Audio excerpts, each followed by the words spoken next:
저는 1년 전 강주채플의 담당 목사로 보내심을 받았습니다. 하지만 저는 강주채플이 세워지는 데에 벽돌 한 장 제 손으로 올린 것이 없습니다.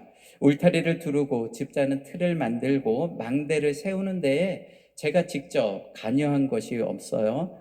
초원이라는 산 울타리가 이미 3개나 둘러진 상태였고 집자는 틀처럼 강주제불 성도들의 기도와 눈물이 이미 있었고 망대와 같은 직분자들이 상당수 세워져 있었기에 맨 땅에 헤딩을 한다기보다는 포도원의 농부 비유처럼 이미 여러 조건들이 다 갖추어진 상태에서 강주제불 포도원의 농부로 부르심을 받았습니다. 농부는 포도원의 주인이 아니고 청지기라고 하십니다. 어느 순간부터 제가 주인 행세를 하고 있는 것은 아닌지 강주채플 헌신 예배를 통하여 하나님께서 저에게 먼저 물어보시는 것 같습니다. 담임 목사님이 강주채플의 담당 목사로 저를 보내시면서 근심 걱정이 많으셨을 것 같아요.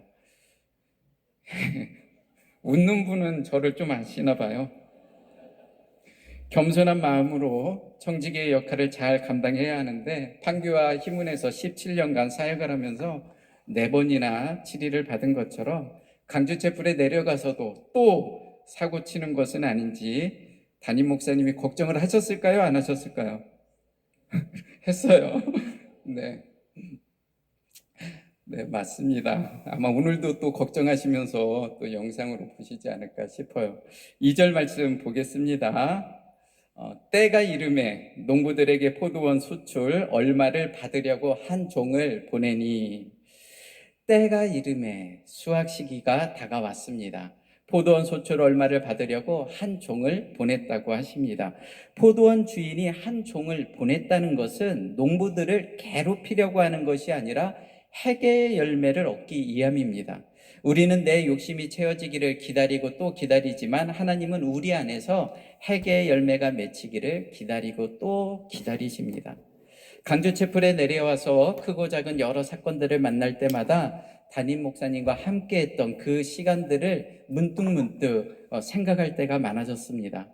예전에 치리를 받을 때는 먼저 나의 억울함을 생각할 때도 많았었는데 강주채플이 세워지고 본의 아니게 지난 1년 동안 7위 1호와 2호, 3호가 세워지면서 담임 목사님이 어떤 마음으로 7위를 주셨을까?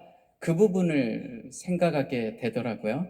처음에는 억울해하는 직분자들을 보면서 마치 저의 모습을 보는 것 같아서 할 말 없는 인생이 되었고 뿌린 대로 거두게 하시는 하나님의 공의와 사랑을 느끼게도 했습니다. 강주채플이 세워지고 여러 사건들을 만나면서 담임 목사님은 그 많은 시간 어떤 마음으로 걸어오셨을까? 담임 목사님의 지나온 시간들을 문득문득 생각할 때가 있었습니다.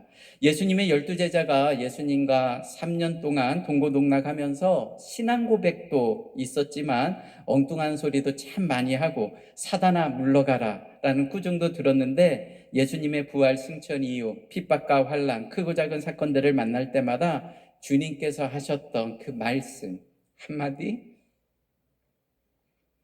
그 한마디를 문득문득 묵상하고 생각하는 제자들이 떠오르기도 했습니다. 3절 말씀을 봅니다. 그들이 종을 잡아 심히 때리고 거저 보내었거늘. 포도원 주인이 자기의 종들을 보내신 것처럼 하나님은 크고 작은 사건들을 통하여 우리에게 찾아오십니다.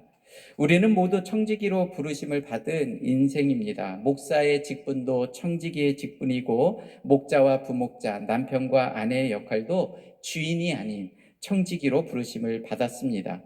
인생의 동반자를 만나 결혼식을 올리고 돈을 모아 집을 사고 살림살이를 하나씩 하나씩 장만하고 망대를 세우는 일들이 다 내가 한 것 같아서 어느 순간부터 청지기가 아닌 주인처럼 살아가고 있지는 않습니까? 회개의 열매가 있어야 나누어 줄 것도 있는데 회개의 열매가 아닌 기복의 소출만을 원하고 있기에 사건으로 찾아오시는 주님의 방문 앞에서 때로는 혈기를 부리며 때로는 짜증을 내며 피 튀기는 전쟁을 치르고 있지는 않습니까?